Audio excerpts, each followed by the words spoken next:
know, wrestling fans, this is the last SmackDown on USA. This makes my,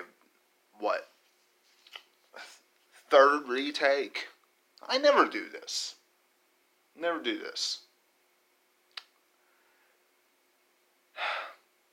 It is hard to put into words about SmackDown tonight. It really is. First of all, subscribe to the channel right now. Please become a subscriber. Please leave me a comment down below. And if you agree with anything about this video, leave me a like. Much appreciated. Helps out the channel. Helps out the video. If you haven't done it yet, I don't know why. Because there's a lot of great content out there for you if you go back and watch anything on the channel. So go and check out anything also that's live on the channel right now. But it's hard to put into words about the SmackDown Live. I mean, what can you say? WWE used to care so much more about their last final shows. Their last shows when they were leaving a network. Some of you say, well, Webby, they always cared more about their debut shows on a network. Raw Homecoming, Old School Raw, things of that nature. You could check it out. Some of those were debut shows on networks. Those great big shows sometimes that we would see of SmackDown either on Sci-Fi or on USA sometimes that they would give. You remember. But tonight really showed me that WWE just did not care about their last show on the USA Network. They are going to Fox next Friday, and that is the only thing that matters. This was a nothing show. Just look at what we got. The New Day versus the B Team. Really? We had to watch the New Day versus the B Team. We had to watch. Don't mind the match itself, but we had to watch Sasha Banks and Bayley, the Boston Hug Connection, take on Carmella and Charlotte. Now, wrestling fans, I don't mind the match, but the part that really irritates me about this is what happened afterwards. Some of you might say, why are you griping, Webby? Becky Lynch came out, saved the day, the man came out, saved the day, and all this good stuff. It should put a smile on your face.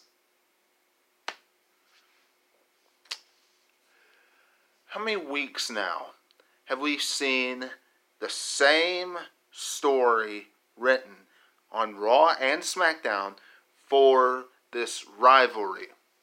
How many? Now, I admit, almost the entire build up to Clash of Champions, we saw Sasha Banks on top. But does that mean that it has to be the exact opposite on the way to Hell in a Cell? Raw and SmackDown? I got one answer for you. No. Some of you might say, Webby, what about the closing segment of SmackDown tonight? We saw Sasha Banks wipe the floor with Becky Lynch. Wrestling fans,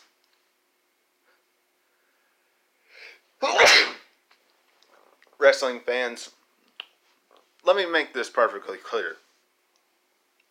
Excuse me. WWE could have Sasha Banks and Bayley tear apart Becky Lynch and Charlotte. After that, Becky Lynch could have been cutting a promo in the trainer's room. Sasha Banks stormed in, beat her up in the trainer's room.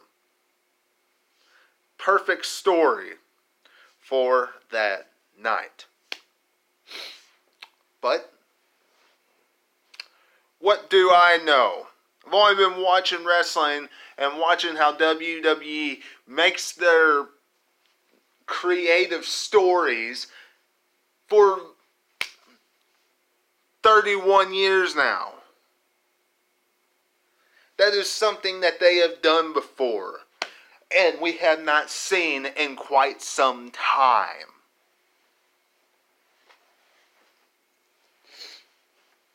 Shane McMahon.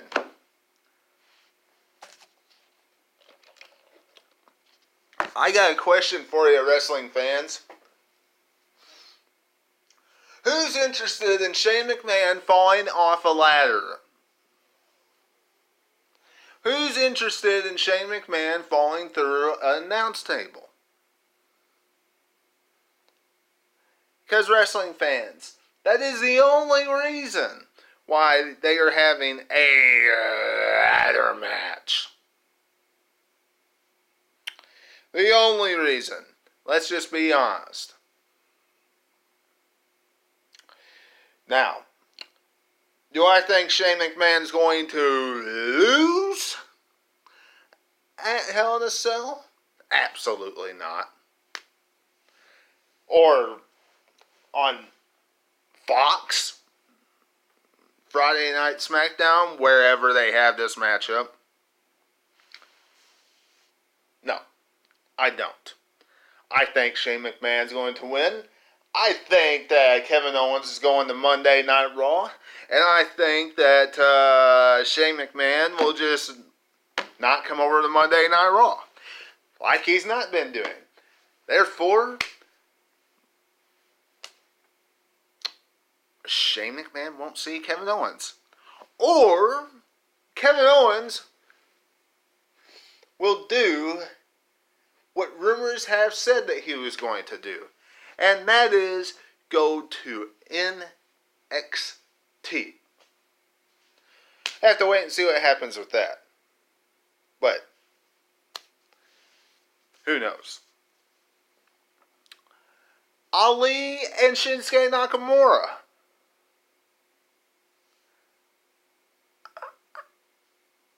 I think sooner rather than later, we are going to see Ali as the next Intercontinental Champion. I know what some of you are going to say.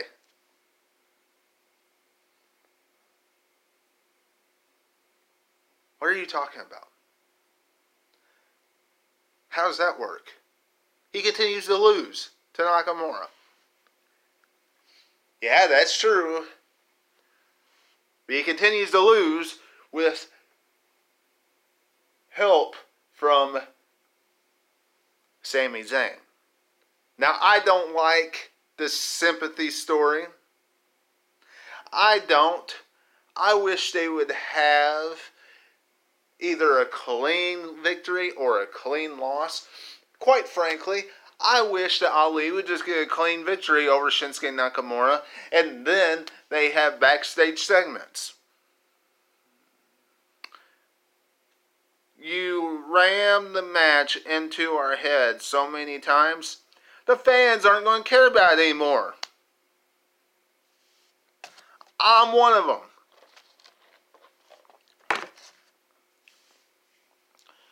But I will care about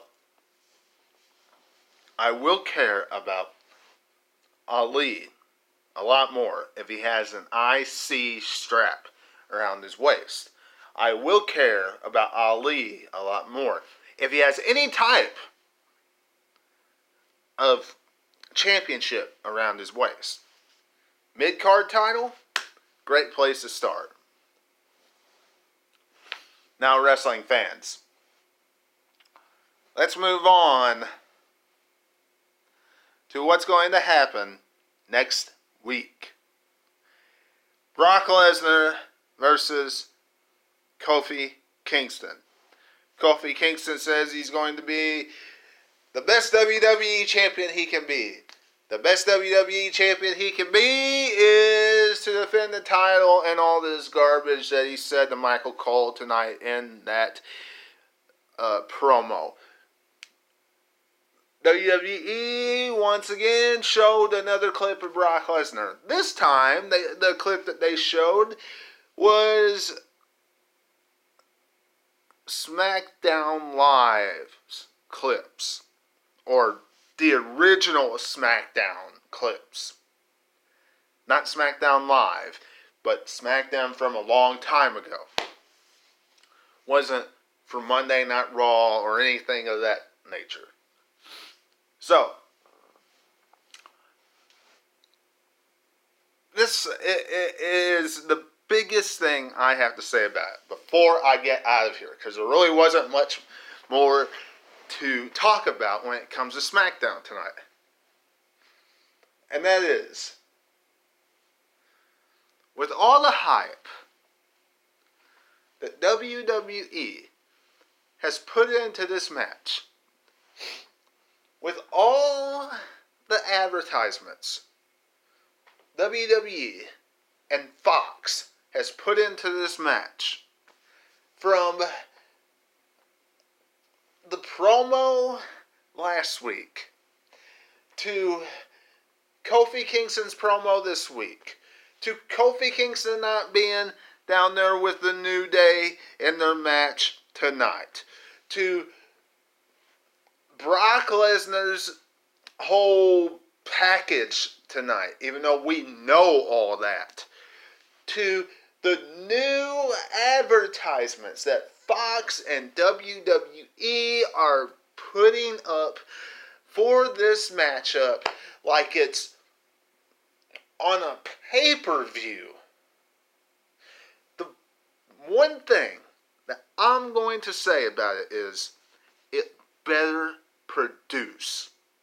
It better produce like a pay-per-view.